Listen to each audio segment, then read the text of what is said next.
Hi, it's Karen again, and I would like to talk with you about grammar. Because of my background in TESOL and all the work that I've done with students over the years, I've worked on a lot of grammar. I can't say that I love working on grammar, but I like it. It's a fun challenge, and I want to give you some ideas. But first, I want to say that tutoring grammar is hard. Um, Many people, so at San Francisco State, teachers, students, your boss in your work study job, and tutors have an unrealistic expectation about grammatical accuracy. So everything should be perfect.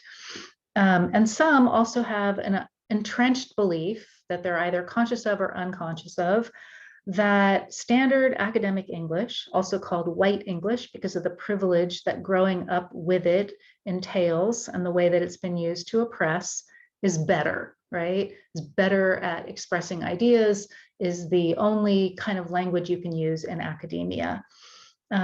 So I guess I'm here to say that I believe that that is not true, and that it is important to help students know that the language that they use, that they express their ideas with, that that's the most important thing, their ideas, and how they convey them.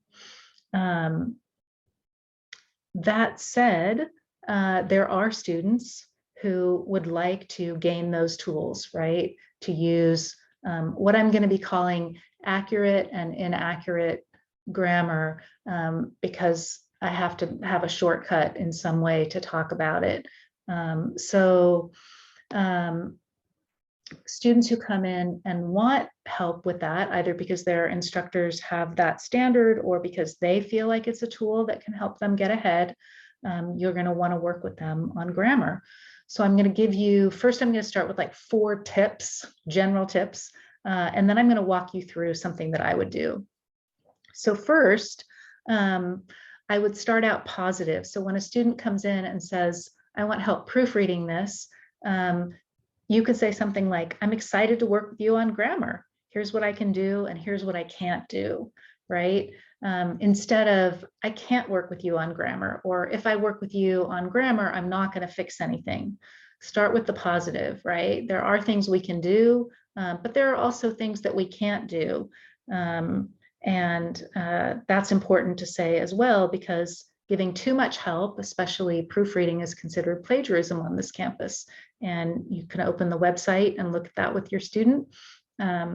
Yeah, so acknowledge those expectations and try to set some limits on them. And then the second thing is to remember that writing is a process. So it's so important for everyone, multilingual students, monolingual students, to write lots and lots of drafts. I know that that's very difficult, and we have, our information in our writing part about that. But it's especially important for multilingual students when it comes to grammatical accuracy. There are studies that show that multilingual students, if they revise their writing, the grammar becomes more accurate, even if you're not focusing on it specifically. So it's really through the finding language, practicing language for expressing ideas that you could get more clarity. If you work on grammar with a student who brings in a first draft, then they're going to hold on to what they've proofread with you, because it's a ton of work to proofread something, even if it doesn't belong in the essay, or even if it's not something they need to fulfill the assignment.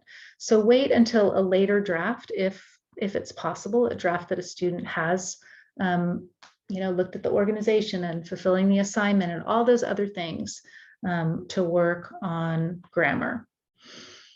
Number 3, use the handouts. So if you grew up in the United States and went to school primarily in the US education system, it is very, very likely that you never learned grammar per se, right? You didn't learn the rules of grammar because if you're a native speaker, or if you're like me, someone who learned English, not in a second language classroom, but being immersed in a classroom, I didn't ever learn English grammar. So don't feel bad about that. It's not a deficit on your part. It is just the way it is. Use the tools that can help you, and that's what I'm going to come to in a minute. But also, if you're super interested in grammar, then learn more about it. There are great websites. There's the Masters in TESOL. You can learn more about grammar, but don't beat yourself up for not knowing it. All right, now I'd like to give you an example of how you might work with a student on grammar. So I want you to imagine that a student comes to meet with you and they're working on a paper. They have not started it.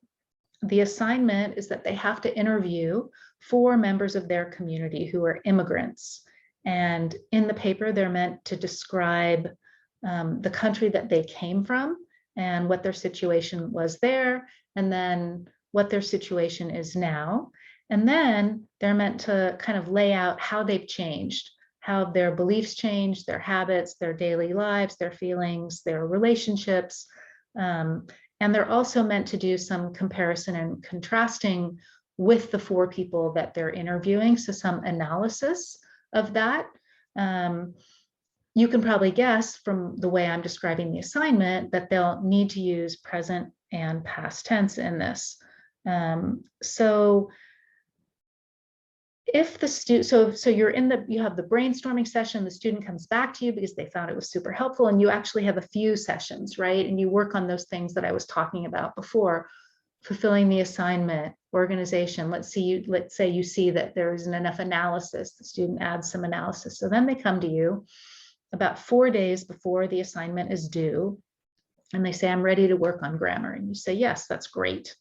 And you read at least a page of their writing, even though you're familiar with it, to look for a pattern of error. So what is the error that they're making either most frequently or an error that gets in the way of meaning, right? So that's where I would start. Don't start on sentence number 1 and hope to correct all the different errors, because this is, in the end, something you want the students to learn from. So let's say that you find that they are not always accurately using the present tense, either because something should be in the present and it's not, or because they're dropping the S. So they're writing about people in their community. They're using the third person. My mother likes chocolate. There's a third person S, which is really easy to drop. So you notice that and you say, hey, how about if we work on the present tense? And then you can even say, you know, English is my first language and I didn't learn the rules of grammar, but there's this great website that I'm going to look at. And let me go ahead and share my screen so we can look at that together. So I'm talking about the task online resources and handouts. And I already opened the handout for present tense, but you can scroll through and find it. It's all the way at the bottom. Our handouts for grammar are often organized with the rule first. So when is present tense used? And then some examples of that, how to form the present tense. So that's related to that dropped S that I was talking about. Some common errors that students might make and why it happens. And then some tips for how you catch them. So I wouldn't necessarily go through the handout in order with the student.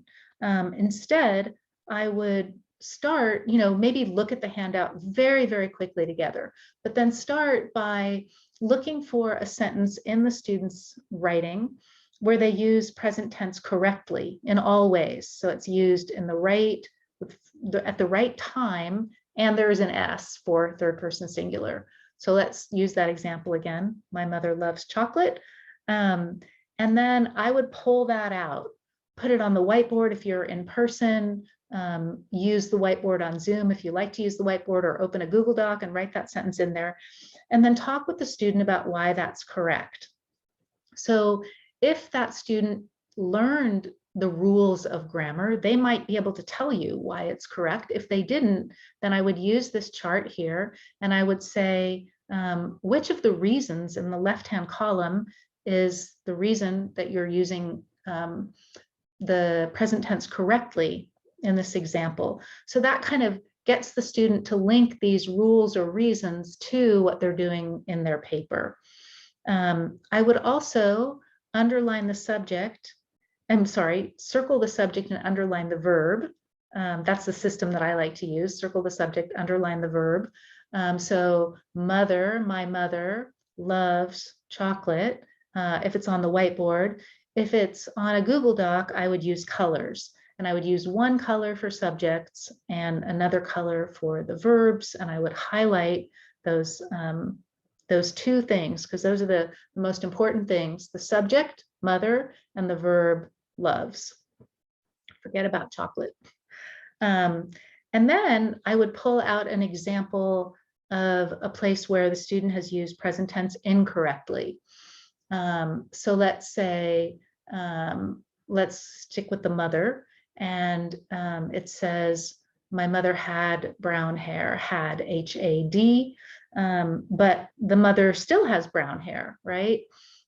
So it should be has instead. So I would write up, my mother had brown hair, and then ask the student, is this, did your mother dye her hair or change her hair? Has she gone gray? And then the student will tell you, no, she actually, she has brown hair now. So then look back at the rules, and you'll find the rule to describe common states or a description. And then again, circle the subject and underline the verb. And by now the student, I'm guessing, will have found the error themselves. So then you're good. You've looked at why one is correct. You've looked at why one is incorrect, and you've changed it. So now it's kind of the tedious process of finding all the subjects and verbs and checking them to make sure that they're in the present tense and that third person singular. So he, she, it have an S at the end. In the handout, there's a little more information. So if you're not sure what the person is, you can look at that. But the ones that are most important for this writing is going to be the third person singular. Maybe when they're doing the analysis, they'll use they as a plural, and then this won't be as important. So then so one thing you can try with the student here is to have Word or Google Docs assist you in finding errors. So sometimes the grammar editor is good for that. A dropped third person S, it might actually find. What it will not find is when you use past tense, when you want to use present. So the example from before, my mother had brown hair, Google and Word is not going to find that because it doesn't understand the context of the sentence or know the mother. So you could try that, and it works better for some errors than for others, but you also still need to understand the rule behind it, because it also makes suggestions that are incorrect. So you kind of need to think about it. And then I would work with the student to try to find as many subjects and verbs as they can, maybe give them one paragraph, say, okay, I'm going to give you 5 minutes to circle and underline and correct, and then let's look at it together and see if you missed any of them, and then work through it. Now, this is hard and tedious work. And this is, again, why I advocate, language diversity and a tolerance for what I call accent in writing. So it's okay to have an accent in speaking, why not in writing as well? But if a student really wants to work on correcting these errors and learning the rules, then that's also a great process to go through while tutoring. Good luck working on grammar.